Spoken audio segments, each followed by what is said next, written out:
Bueno, en este video veremos cómo hacer el lavado de manos clínico. Comenzaremos revisando que no tengamos ningún accesorio, de ser así los vamos a retirar. Empezaremos abriendo la llave, humedecemos las manos. Ya que las humedecimos, tomaremos un poco de jabón y comenzaremos frotando las palmas.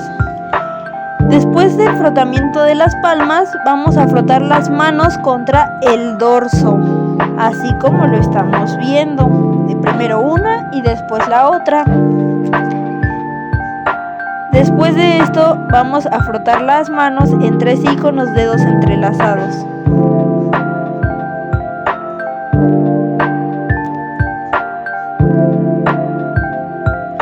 Después de esto vamos a frotar el dorso de los dedos con la palma en la mano, así como haciendo una especie de huequito como lo estamos viendo en el video.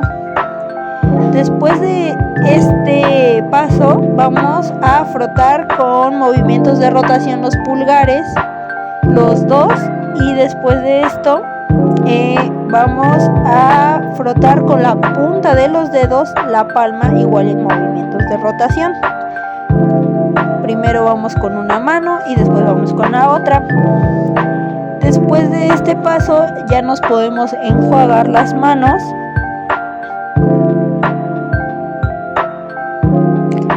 Para quitar el exceso de jabón.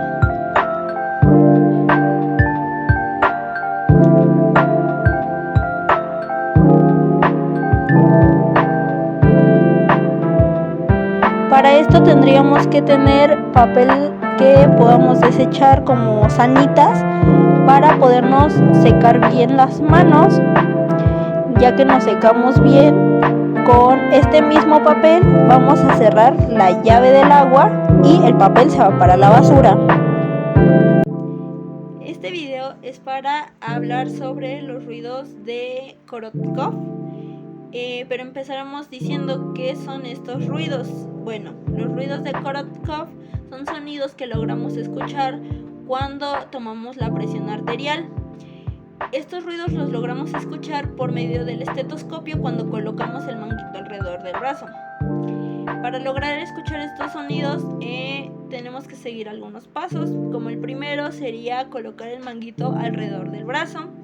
El paso número 2 sería inflar el manguito por encima de la presión arterial sistólica. El paso número 3 sería liberar lentamente la presión del manguito, como de hecho lo hemos estado practicando en algunas clases. Y el paso número 4 es cuando ya escuchamos los ruidos de Korotkov por medio del estetoscopio que vamos a colocar en la arteria braquial o humeral. Estos sonidos de Korotkov tienen 5 fases. En estas 5 fases de los ruidos de Korotkov, la primera fase va a ser cuando escuchamos el primer ruido, que va a ser muy claro. En la fase 2 se escuchan como soplos. En la número 3 vamos a escuchar sonidos un poco más altos o claros.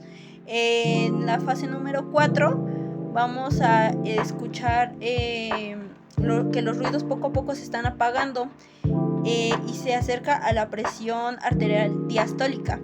En la fase número 5 los sonidos van a desaparecer y corresponde con la presión arterial diastólica.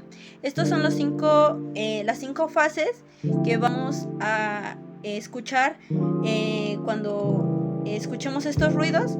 Y al final de este video les voy a dejar un ejemplo de cómo se escuchan para que puedan identificar fase por fase de estos ruidos y saber cómo se escuchan.